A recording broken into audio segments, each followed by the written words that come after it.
G'day there, mates. How we going today then? This is my last known reciting poem. I think it is anyway. I don't think I know any more after this today.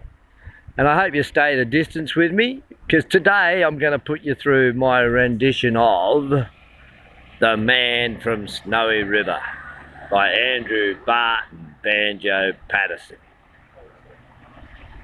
There was movement at the station, for the word had passed around that the colt from Old Regret had got away and had joined the wild bush horses. He was worth £1,000, so all the cracks had gathered to the fray. All the tried and noted riders from the stations near and far had mustered at the homestead overnight, for the bushmen love hard riding where the wild bush horses are, and the stock horse snuffs the battle with delight. There was Harrison, who made his pile when Pardon won the cup, the old man with his hair as white as snow. But few could ride beside him when his blood was fairly up. He would go wherever horse and man could go. And Clancy of the Overflow came down to lend a hand. No better horseman ever held the reins, for never horse could throw him while the saddle girths would stand. He learnt to ride while droving on the plains. And one was there, a stripling, on a small and weedy beast. He was something like a racehorse undersized, with a touch of Timor pony, 3 parts thoroughbred at least, and such as are by mountain horsemen prized.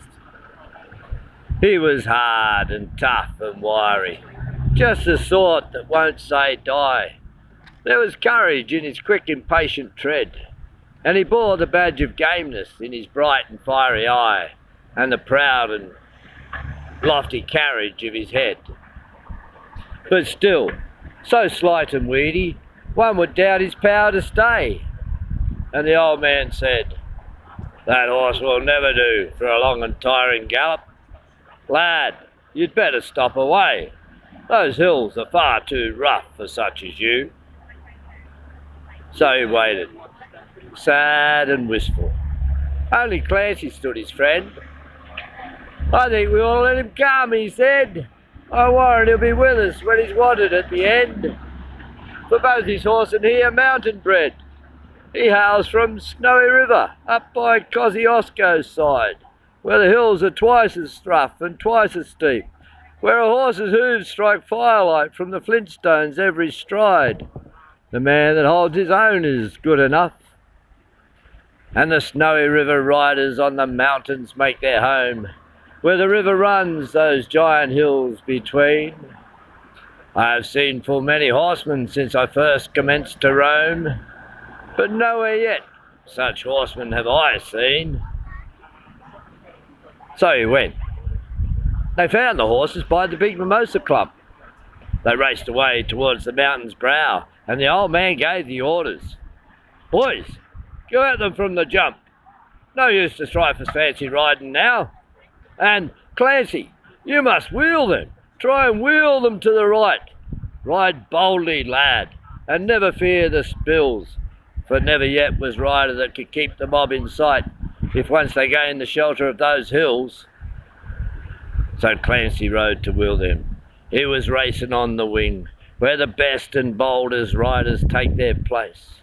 And he raced his stock horse past them, and he made the rangers ring with the stock whip as he met them face to face.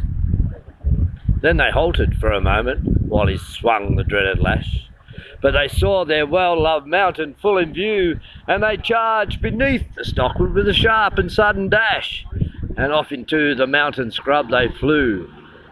Then fast the horsemen followed, where gorges deep and black resounded to the thunder of their tread. And the stock whips woke the echoes, and they fiercely answered back from cliffs and crags that beetled overhead. And upward, ever upward, the wild horses held their way, where mountain ash and Kurrajong grew wide. And the old man said, "We may bid the mob good day. No man can hold them down the other side." When they reached the mountain summit, even Clancy took a pull. It well might make the boldest hold their breath. The wild hop scrub grew thickly, and the hidden ground was full of wombat holes, and any slip was death. But the man from Snowy River let the pony have his head. He swung the stock whip round and gave a cheer, and he raced him down that mountain like a torrent down his bed, while the others stood and watched in very fear. He sent the flintstones flying, but the pony kept his feet. He cleared the fallen timber in his stride, and the man from Snowy River never shifted in his seat. It was grand to see that mountain horseman ride. Through the stringy barks and saplings, on the rough and broken ground, down the hillside at a racing pace he went, and he never drew the bridle till he landed safe and sound at the bottom of that terrible descent. He was right among the horses as they climbed the further hill, and the watchers on the mountain standing mute saw him ply the stock whip fiercely. He was right among them still as he raced across the clearing in pursuit. Then they lost him for a moment, where two mountain gullies met in the ranges. But a final glimpse reveals, on a dim and distant hillside, the wild horses racing yet, with the man from Snowy River at their heels. And he ran them single-handed till their sides were white with foam. He followed like a bloodhound on their track, till they halted, cowed and beaten. Then he turned their heads for home, and alone and unassisted brought them back. But his hardy mountain pony, he could scarcely raise a trot. He was blood from hip to shoulder from the spur, but his pluck was still undaunted, and his courage fiery hot, for never yet was mountain horse a cur.